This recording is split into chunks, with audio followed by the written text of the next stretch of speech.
History is full of people who, out of fear or ignorance or lust for power, have destroyed knowledge of immeasurable value which truly belongs to us all. We must not let that happen again.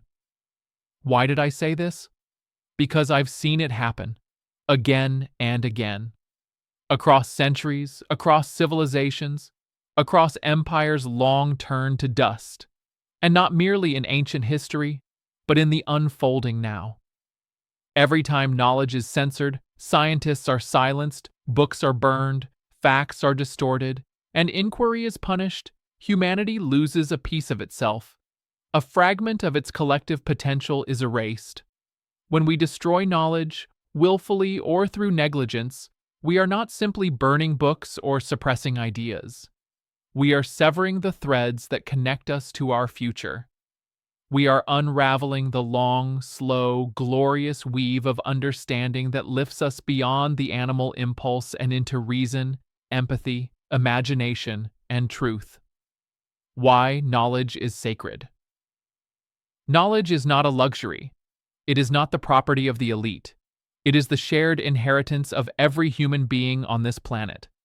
The stars do not shine only for the few.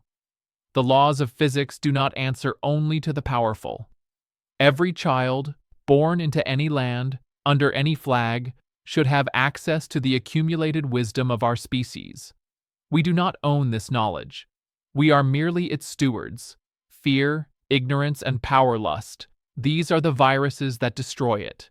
The tyrant who burns the scrolls, the preacher who fears the telescope, the ideologue who silences dissent, these are not protectors of their people. They are thieves of time, robbing future generations of discovery, freedom, and progress. Where we stand today. Look around us today. The tools of knowledge, once preserved in fragile manuscripts or whispered across darkened halls, are now accessible through a device that fits in your pocket. The Library of Alexandria, multiplied by billions, exists in your hand. And yet, we teeter. We teeter on the edge of another dark age, not one imposed by external conquest, but by our own hand. Misinformation runs rampant. Expertise is mocked. Algorithms prioritize sensation over substance. The marketplace of ideas is flooded with counterfeit. And those in power, too often, seek not to enlighten, but to control. What use is access to knowledge if we lose the curiosity to seek it? What use is data if we lack the discernment to interpret it? What use is freedom if we choose the comfort of deception over the burden of truth? What we must do? We must become the defenders of knowledge, not just scientists, not just educators, but all of us. Every citizen, every parent, every student must carry the torch. To do this, we must value evidence over opinion. There is beauty in speculation, but progress comes from testing, from scrutiny, from challenge. We must return to the ethos of science, to believe provisionally and question perpetually. Protect institutions of learning, universities, libraries, research labs. These are not elitist towers. They are lighthouses. When we defund them, when we ridicule their purpose, we turn off the lights and sail blindly into storms. Teach critical thinking early. Let us not only teach children what to know, but how to know. Equip them to spot falsehoods, to analyze claims, to welcome uncertainty, and to change their minds. Resist the manipulation of truth.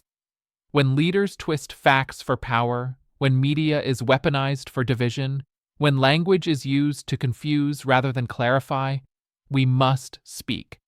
Silence is complicity.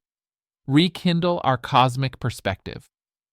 In the vastness of space and the immensity of time, our pale blue dot is all we have. We are all we have. To waste our fleeting moment on ignorance and hatred is to betray our rare gift of consciousness. Closing thoughts. When I look at our species, I do not despair. I see potential. I see a brain evolved not just for survival, but for wonder. I see eyes capable of gazing into the abyss and building mathematics to make sense of it. I see hands that once struck stone in violence, now building telescopes to capture the light of stars long dead. But we must choose. We must choose knowledge over dogma, curiosity over complacency, peaceful progress over fearful stagnation. Let us not be the generation that allowed the fire to dim. Let us be the generation that passed it forward, brighter, bolder, more beautiful than ever. Let history say, we remembered, we protected what mattered, we made sure it did not happen again.